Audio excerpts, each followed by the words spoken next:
Well, good morning, everyone. Great to see you. My name is Murray Livingston. I'm a professional black and white photographer, and we are here in the beautiful South Africa.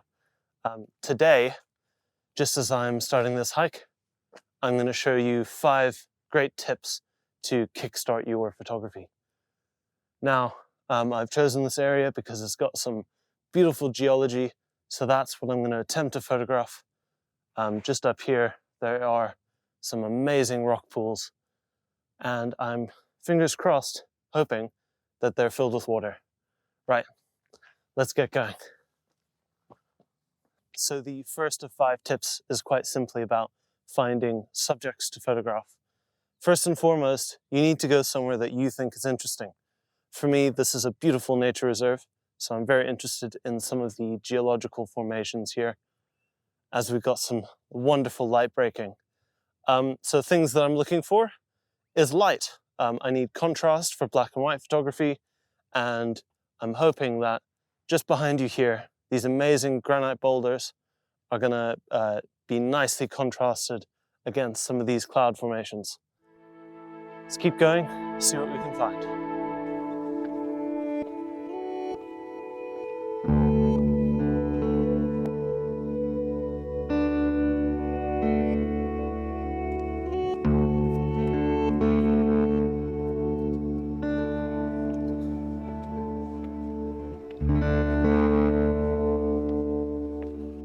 Well, this is just absolutely beautiful.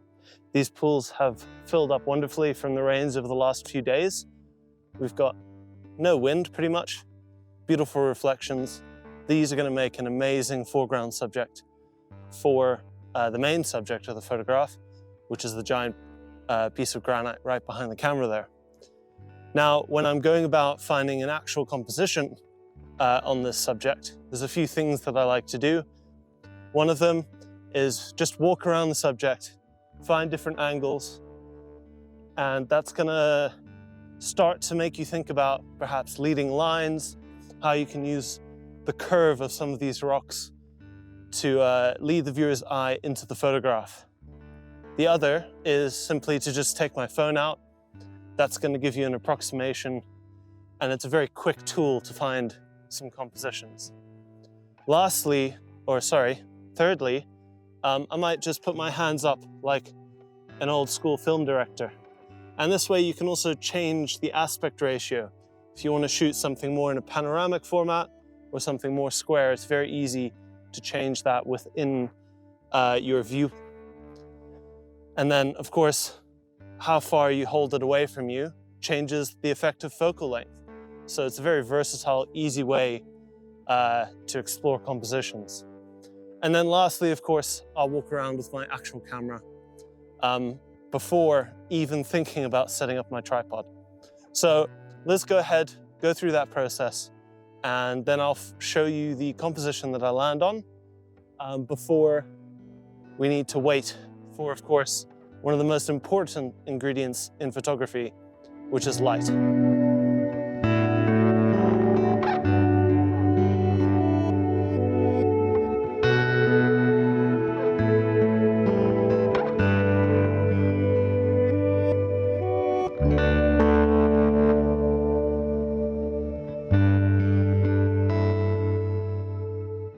So as I make my way around these rock pools, I'm noticing a few things. First is this beautiful sweeping curve here. And by positioning myself on the right-hand side of it, I can use that as the foreground, and it leads beautifully up into the rock formation. I have to be careful about the height at which I set up. The lower I go, the less of these rock pools that I'm going to see. So there's a careful balance. It's always a compromise with photography and composition. And the second thing I'm thinking is maybe don't worry about this first one. Move in closer and utilize just the simplicity of this top rock pool. That'll give my composition a direct conversation, if you will, between the inverse shape of this rock pool and then the dome shape of the rock itself. So there's lots I'm thinking about here with composition. It's also about finding meaning and understanding the geology of how these things were formed all leads into that. So one of the tips I can definitely give is get to know one of your areas intimately. Learn about it, read about it, visit it loads of times. You'll get to know how the light plays. I'm loving the morning light here at the moment, so I think I need to work a little bit quicker and think about setting up a composition here. I will say one of the things that I normally try to do is to get somewhere earlier than you think you need to be. That way you've got lots of time. Unfortunately, this reserve has limited access hours at this time of year. But normally I would be here at least an hour before so that I'm waiting for the light rather than being in a bit of a rush. But work with what you're given, and I'm glad to see that we've got some beautiful clouds and now some beautiful light. So very quickly, on tripods, I find them an indispensable tool. And in general, the way you want to go about setting it up is, of course, using the top level first, because these are the thickest tubes, so that's going to provide you the most stability when you're taking your photographs. And then I use a ball head. I just like that. Some people prefer geared heads or other kinds, but ball head is the one for me. In terms of actually setting this up, again, I'm thinking about height and perspective. So for here, I'm thinking a horizontal composition, and it's about the relationship of how this rock pool's got a slightly pointed shape running this way, and I want that to play nicely with the shapes of the mountains. So I do need to set the pool off to the left a little bit to balance the photograph. And actually, it's going to create a little bit of tension as well. It's not always about balance. Sometimes you want things pushing and pulling against each other to make for a dynamic and interesting composition. So with the tripod, I'm going to start out low. And I think actually I need to go a little bit higher here because just off in the distance there is a reservoir.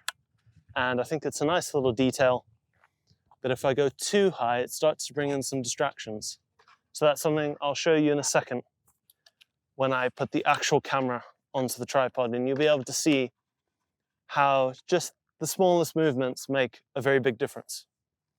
So I've got the mountain and the rock pool here, and if I just go much closer and get much lower, you can see this would be a much different composition. It might be one that I explore in the future.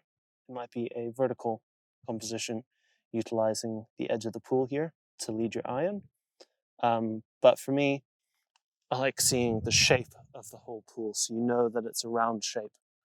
So if I just come back, I think the interaction between the two shapes is what makes this an interesting composition.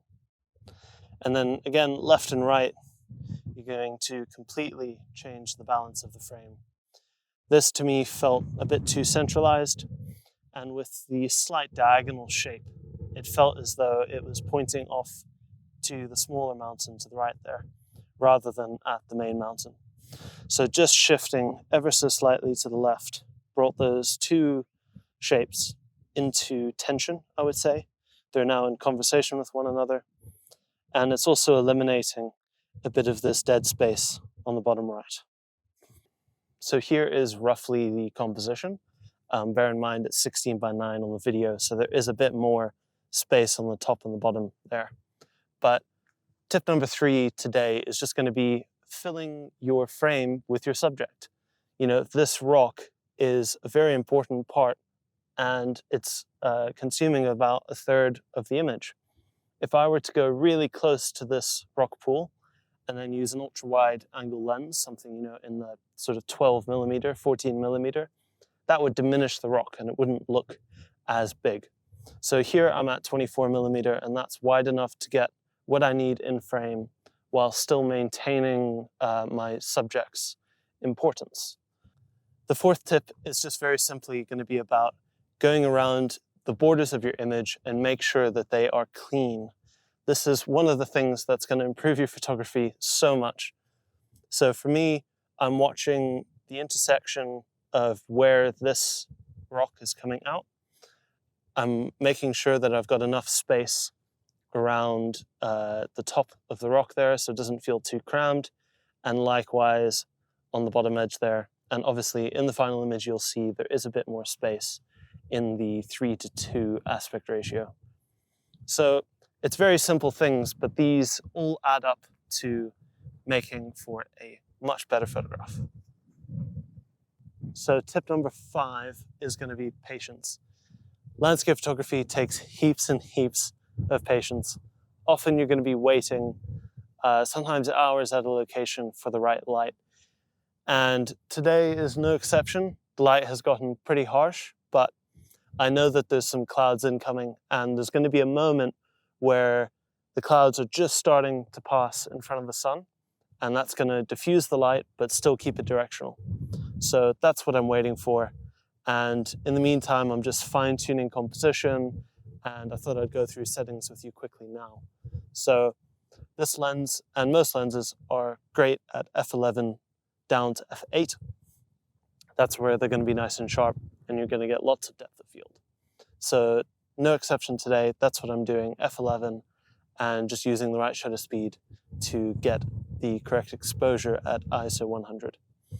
Now I am having to focus stack this just to eke out the maximum sharpness, but I could also probably get an acceptably sharp image at f16. But that's more of an advanced technique, maybe for another video. It's not always about getting the perfect shot, you know. The most important thing really to me is the experience and being out here in nature. Photography is just the vehicle that drives me to come out to some beautiful locations like this.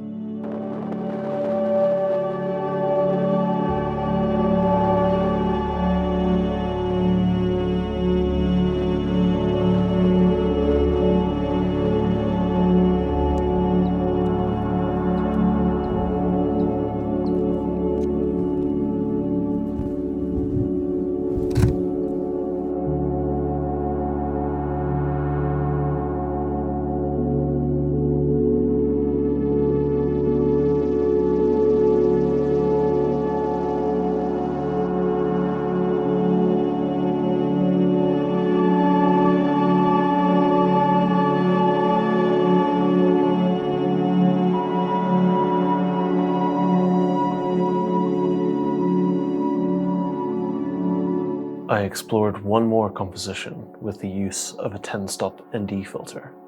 The results are my 2 favorite images of the day.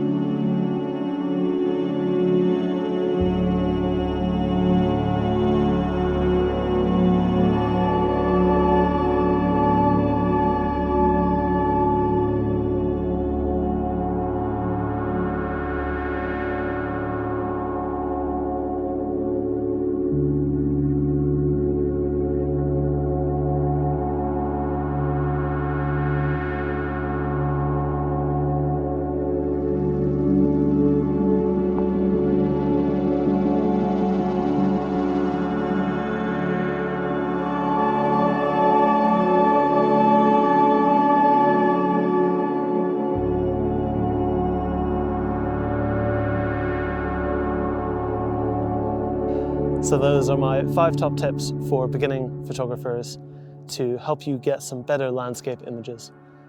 Thank you so much for joining me on location today. I really do hope you've learned something. And be sure to like the video, leave a comment down below, and of course subscribe to the PicFair YouTube channel. Thanks so much everyone. See you in the next one. Cheers.